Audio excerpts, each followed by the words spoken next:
electric field vector is given as E vector is xi cap plus yj cap plus z k cap. Now we have to find electric potential function if electric potential at origin is 0. इस तरह के questions के लिए हम लोग करते क्या है, dv equal to minus E dot D R use करते हैं. डी आर वेक्टर कितना होता है, डी एक्स आई कैप प्लस डी वाई जे cap plus D Z K cap. R vector हम लोग जानते हैं एक्स आई कैप प्लस वाई जे cap plus Z K cap. उसी में स्मॉल चेंज ले लीजिए तो डी आर वेक्टर हो गया डी एक्स आई कैप प्लस डी वाई जे cap plus D Z K cap. Last video में हमने देखा था कि अगर इलेक्ट्रिक फील्ड वेक्टर फाइंड करना हो using the given potential function, वो कैसे करते हैं, किस तरह से करते थे वो. E vector was equal to minus del V by del X I cap minus del V by del Y J cap minus del V by del Z K cap. लेकिन अगर इलेक्ट्रिक फील्ड वेक्टर गिवन हो और हमको electric potential find करना हो, then we use D V equal to minus E dot D. Let us start with a very simple question. Electric field vector given xi cap plus yj cap plus zk cap, और हमको find करना है electric potential function if electric potential is 0 at origin. ठीक है, start करते हैं हम लोग. D we is minus E dot D R. ये आ गया माइनस एक्स आई कैप माइनस वाई जे cap minus Z K cap dot D x आई cap plus D Y जे cap plus D Z K cap. Minus common ले लिया हमने, ये यहीं का minus है. तो डी वी आ गया minus X D x minus Y D Y minus Z D Z. Integrate कर दो आप इसको. क्लास 11 में हमने देखा था कि इंटीग्रेशन में दो तरह का इंटीग्रेशन हम लोग परफॉर्म करते हैं, एक इंडेफिनेट दूसरा डेफिनेट. से इंडेफिनेट इंटीग्रेशन परफॉर्म कर रहे हैं. वी आ गया minus integration of x D x minus integration of y D Y minus integration of z D z. तो v आया minus x square by two minus Y square by two minus Z square by two plus c. अब origin पे electric potential given है, उसका purpose क्या है, उसका purpose है ये constant of integration c find करना. c देखेंगे, x का वैल्यू 0 पुट किए, y का वैल्यू 0, z का वैल्यू 0 एट ऑरिजिन, पोटेंशियल भी 0, so we are getting c equal to 0. तो v हमको क्या मिल गया, minus x square by two minus Y square by two minus Z square by to.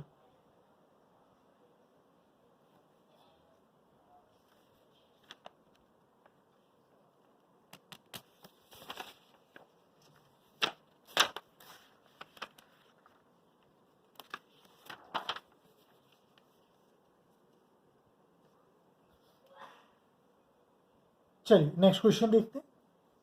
E vector given है हमको minus whole into Y I cap plus X J cap.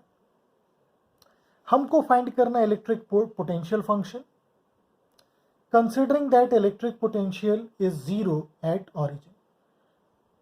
अब जरूरी नहीं कि हर केस में इलेक्ट्रिक पोटेंशियल ऑरिजिन पे ही 0 हो, ये तो क्वेश्चन में गिवन है, और ये हमको constant of integration c find करने में हेल्प करेगा.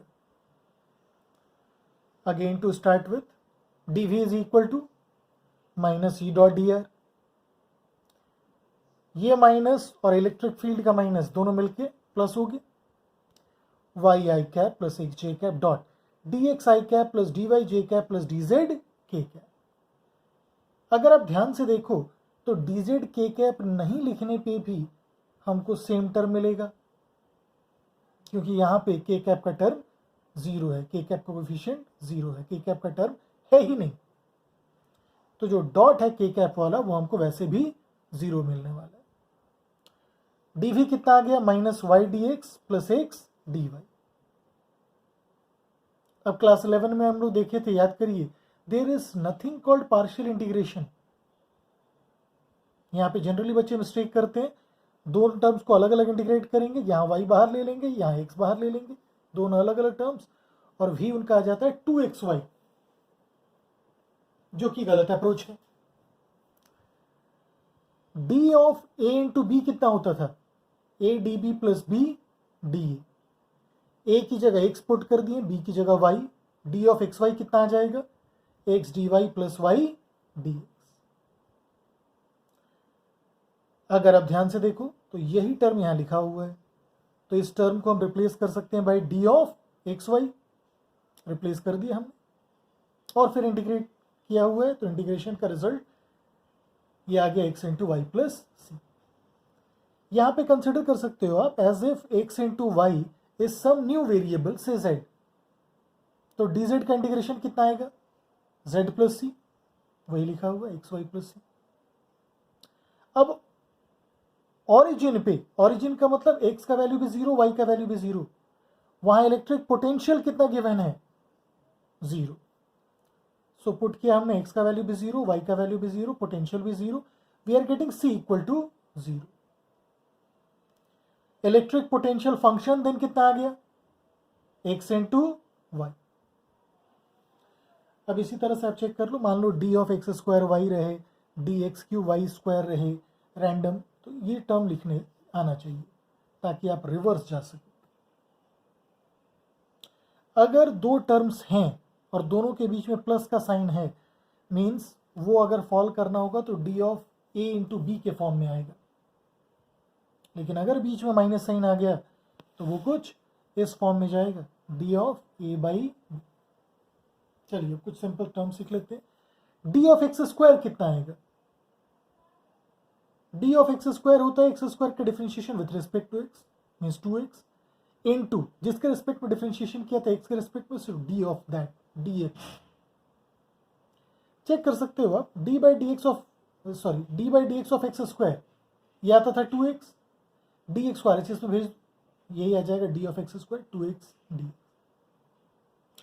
इसी तरीके से मान लीजिए आपसे कोई बोले D of root X find करो, तो रूट एक्स का differentiation with respect to X किया हमने 1/2 रूट एक्स इनटू जिसके रिस्पेक्ट में डिफरेंशिएशन हुआ था dx। इसी तरीके से D of x by Y अगर देखें,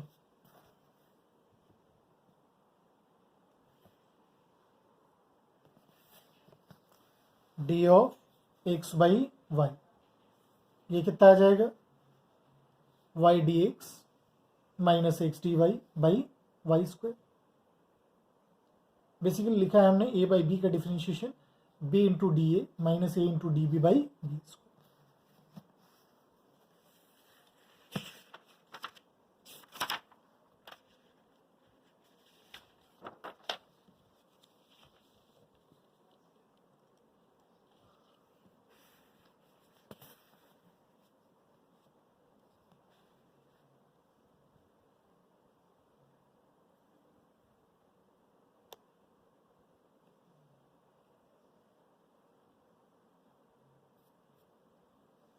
चल अगला क्वेश्चन लेते हैं। इलेक्ट्रिक फील्ड वेक्टर गिवन है 2xy i cap plus a x square minus Y square J cap, और हमको फाइंड करना है electric potential function considering electric potential at origin is 0। फिर से d we is minus E dot D r, e vector का value put किए, D R हो गया डी एक्स आई कैप प्लस डी वाई जे कैप, के कैप का term नहीं भी लिखेंगे कोई फर्क नहीं पड़ेगा। यहां से देखोगे डॉट प्रोडक्ट में आ जाएगा minus 2xy into D x minus ए x square minus Y square into d y. Simplify करोगे दो टर्म आएगा, minus x a x square D Y plus A y square D y. ना ये जो term है ये आप देखोगे इंटीग्रेट हो जाएगा Y square D Y, but X square D Y integrate नहीं होगा, यहाँ पे X Y D X integrate नहीं होगा। माइनस साइन कॉमन लिया, ए बाहर लिया, ध्यान से देखो यहाँ बीच में प्लस आ गया, तो ये D of some A into B के फॉर्म में आने वाला है। अब हमको इतना देखना है कि ए कितना होगा और बी कितना होगा। अगर हम ए का वैल्यू एक्स स्क्वायर पुट किए, बी का वैल्यू वाई पुट कर दिए, तब डी भी कितना, या ये ए है ये D B, A D B, तो ये टर्म बी डी ए होना चाहिए। देखिए बी हमने वाई लिया था, D A D of x square कितना होता है 2x into D X, A D B plus B D A के फॉर्म है ये, मीन्स इसको लिख दिया हमने D of x square Y, इस पूरे टर्म को, और इंटीग्रेट कर दिया। ए बाहर, एक्स स्क्वायर वाई, यहाँ पे कोई तीसरा वेरिएबल है जेड टी, जो मर्जी है लिख लीजिए, तो इसका इंटीग्रेशन डी जेड का जेड, और वाई स्क्वायर का इंटीग्रेशन आ गया Y cube by 3 plus c. अब यूज कर रहे हैं फैक्ट, इलेक्ट्रिक पोटेंशियल कहां पे गिवन है, ऑरिजिन पे गिवन है उसका वैल्यू, कितना वैल्यू गिवन है ऑरिजिन पे, 0। सो पुट किया हमने v का value 0 for x equal to 0 as well as y equal to 0। c कितना मिल गया, 0। सो v आ गया minus A x square Y plus A Y cube by 3। Clear.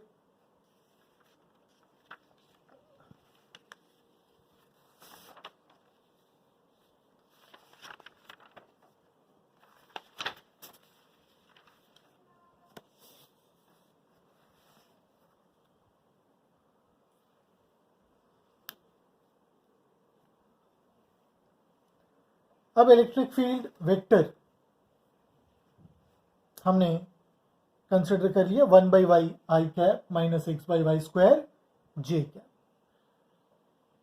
Electric potential find करना है, considering that electric potential is 0 at origin, sorry is 0 at point P. Point P का coordinates है 1,1। Clearly दिख रहा है, आई और जे है, जेड का टर्म दिख ही नहीं रहा है, तो जेड पुट करने की जरूरत भी नहीं है। जो भी पोटेंशियल आएगा वो एक्स और वाई का ही फंक्शन आएगा। dv equal to again to start with minus E dot D R, minus E vector का वैल्यू पुट किए, डी आर हो गया डी एक्स आई कैप प्लस डी वाई जे कैप, ये आ गया minus 1 by Y D x minus x by Y square D Y, और simplify करेंगे तो ये आ गया Y D x minus X D Y by Y square. अब यहां से आपको क्लैरिटी मिल रही होगी कि ये टर्म है क्या, basically this is D of x by Y, D of A by B कितना होता था, B D A minus A D B by B square, वही टर्म तो डायरेक्टली दिख रहा है, बी की जगह वाई है, ए की जगह एक्स, तो b D A minus A D B by B square, तो ये आ गया minus d of x by y. v आ गया इंटीग्रेट करने से minus x by Y plus c, क्योंकि एक्स बाई वाई यहाँ पे कोई थर्ड वेरिएबल है से z। अब c का वैल्यू फाइंड करना है, c का वैल्यू देखेंगे तो v का वैल्यू 0 पुट किए पॉइंट p पे, जहाँ x भी 1 है y भी 1, c आ गया 1। तो v कितना मिल गया हमको, minus x by Y plus 1 plus C. Clear है।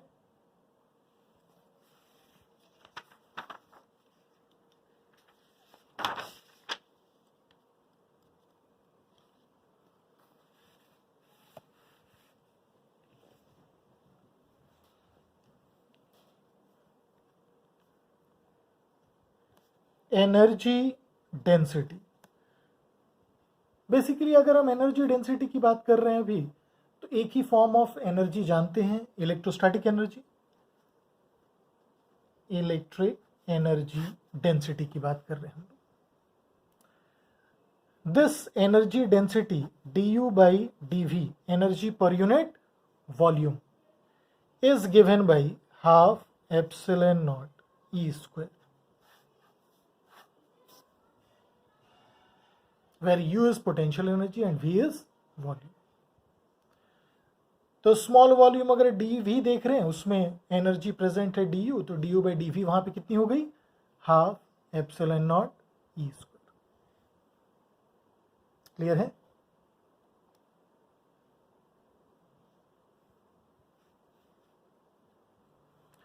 सो ये आ गया एनर्जी डेंसिटी का expression. What does this expression basically signify? ये एक्सप्रेशन सिग्निफाई करता है कि जहां कहीं कुछ इलेक्ट्रिक फील्ड है, जहां कहीं भी कुछ इलेक्ट्रिक फील्ड है वहां पे प्रेजेंट होगा इलेक्ट्रिक एनर्जी। जहां भी इलेक्ट्रिक फील्ड है वहां पे टर्म है इलेक्ट्रिक एनर्जी, क्योंकि वहां पे electric energy per unit volume है कुछ, तो कुछ पर्टिकुलर वॉल्यूम लेंगे उसके पास कुछ इलेक्ट्रिक एनर्जी भी होगा। क्लियर है? चलिए इसका सिंपल सा यूज देखते हैं। एक इनफाइनाइट शीट है जिसका सरफेस चार्ज डेंसिटी सिग्मा है।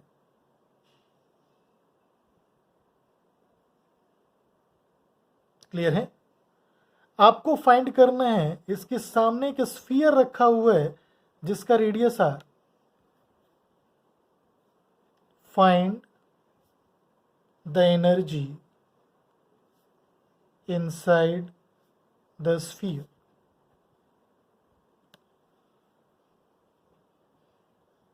ये पूछा जा रहा है। D U by D we कितना होता है? Half epsilon not E square. अगर इलेक्ट्रिक फील्ड कांस्टेंट है तो ये पूरा टर्म कांस्टेंट हो जाएगा, तो डी यू लिख सकते हैं हम लोग half epsilon not E square into D V. अगर दोनों तरफ इंटीग्रेट करें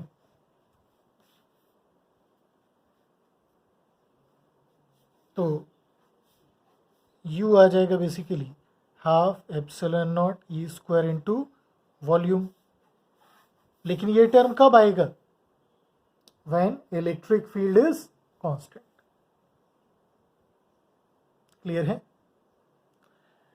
अब इस केस में अगर देखोगे आप तो इस इनफाइनाइट शीट के कारण जो इलेक्ट्रिक फील्ड होती है वो कांस्टेंट रहेगा। E कितना होगा in this case for the given problem? E will be sigma by 2 epsilon not. Non conducting sheet है ये, कंडक्टिंग अभी हम लोग जानते नहीं है, कंडक्टर के बारे में ज़्यादा नहीं जानते हैं। क्लियर है? तो E कितना आ गया? Sigma by 2 epsilon not. अब इलेक्ट्रिक फील्ड अगर सिग्मा बाई 2 एप्सिलॉन नॉट है तो U इनसाइड द स्फीयर ये कितना हो जाएगा? Half epsilon not sigma by 2 epsilon not का whole square into volume of the sphere. क्योंकि ये term half epsilon not E square constant आया, since electric field is constant तो सीधा वॉल्यूम से मल्टीप्लाई करना है इनटू 4/3 पाई आर क्यूब। ये कितना आ गया? Sigma square by 6 epsilon naught R cube. देखिए तो 4 और यहाँ 4 कैंसिल, 2 इंटू 3 6, ये पाई भी बन जाएगा। क्लियर है? एक एप्सिलॉन नॉट कैंसिल हो गया।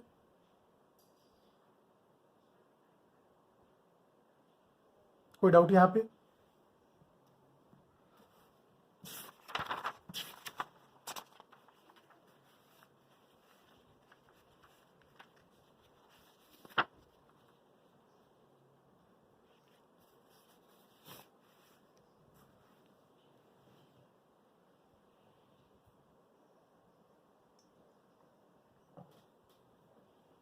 अब मान लीजिए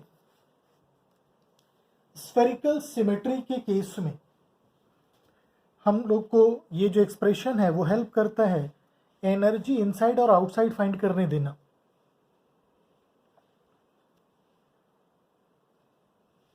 चलिए देखते हैं इसको। Find the energy inside and outside a uniform spherical shell surface पे चार्ज Q यूनिफॉर्मली स्प्रेड है, रेडियस शेल का है R। ठीक है,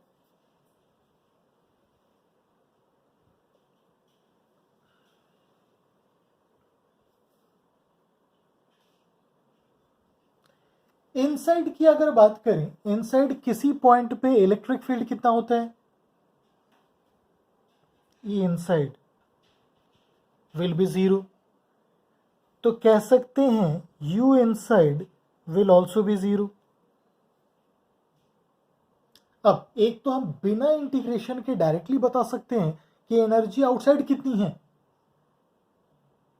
क्योंकि U inside plus U outside देना क्या चाहिए, U self, U inside plus U outside क्या देना चाहिए हमको, U सेल्फ। U इनसाइड पता है 0 आ रहा है, तो U आउटसाइड कितना होना चाहिए, U self which is Q square by 8 pi epsilon not R। Clear. चलिए अब इसी चीज को हम लोग इंटीग्रेशन से देखते हैं। E outside will be a variable, तो हम लोग R रेडियस का या X रेडियस का और dx थिकनेस का एक एलिमेंट्री शेल कंसिडर कर लिया आउटसाइड। U इनसाइड तो दिख गया, ये एलिमेंट्री शेल इसलिए कंसिडर किया ताकि इसके हर पार्ट में जो इलेक्ट्रिक फील्ड है वो सेम रहे, और स्फेरिकल सिमेट्री के कारण यहाँ जो एनवेलप हमको मिल रहा है उन पॉइंट्स का जहाँ पे इलेक्ट्रिक फील्ड सेम है वो भी एक स्फीयर ही आएगा, स्फेरिकल शेल आएगा। सो इलेक्ट्रिक फील्ड कितना आएगा at a distance x, Q by 4 pi epsilon naught x square. So energy outside can be written as half epsilon not E square into D V. अगर ये term constant रहता था तो ये बाहर चला जाता था और डी वी का इंटीग्रेशन देता था टोटल वॉल्यूम v। बेसिकली हमारा स्टार्टिंग पॉइंट क्या है, डी यू इक्वल टू या D U by D we is half epsilon not E square, तो डी यू कितना half epsilon not E square into D V. अब इसी को हमने इंटीग्रेट कर दिया, ये कितना आ जा रहा है half epsilon not E square q square by 16 pi square epsilon not square x to the power 4, और ये डी वी कितना आएगा 4 pi x square into D x. ये आ गया Q square by 8 pi epsilon not, बच रहा है हमारा d x by x square. 1 by x square का इंटीग्रेशन अगर देखें, एक्स के ऊपर लिमिट कहां से कहां जाने वाला है, आउटसाइड देख रहे हैं, so from R to infinity, यहां से स्टार्ट करना है और जाना इंफिनिटी तक है। 1 बाई एक्स स्क्वायर का इंटीग्रेशन आ जाएगा -1 बाई एक्स, तो ये आ गया Q square by 8 pi epsilon naught -1 by X, minus sign trap कर लिए, लिमिट इंटरचेंज कर दिए, तो ये आ गया Q square by 8 pi epsilon naught R. ये एक्सपेक्टेड रिजल्ट भी है। क्लियर है। चलिए अब यही हम लोग सॉलिड स्फीयर के लिए भी करके देख लेते हैं।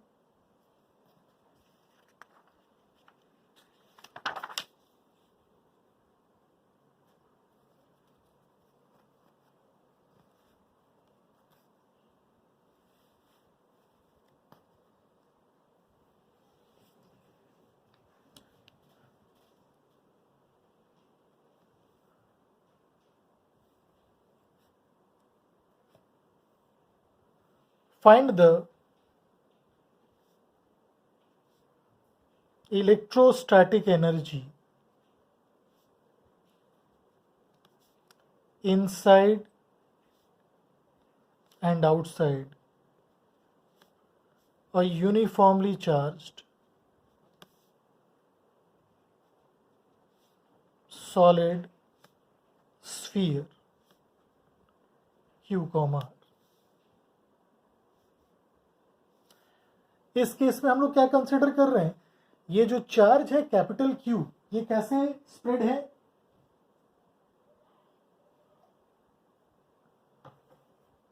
ये स्प्रेड है uniformly through out the volume.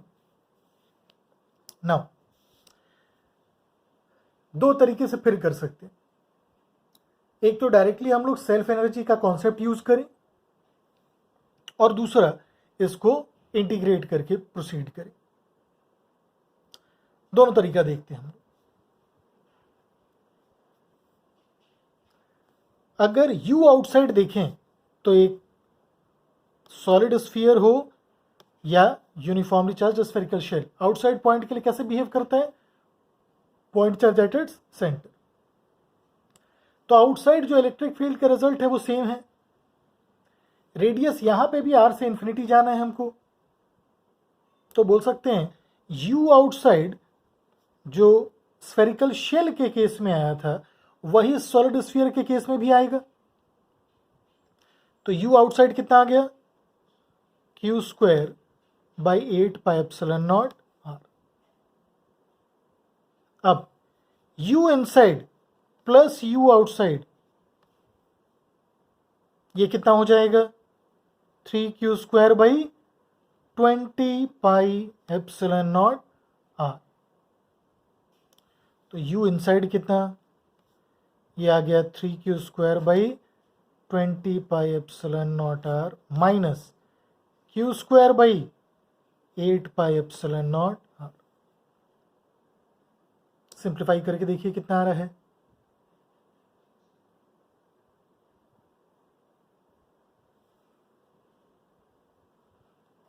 Q square by 40 pi epsilon not r। तो U inside by U outside अगर आप देखोगे, this is coming out to be 1:5।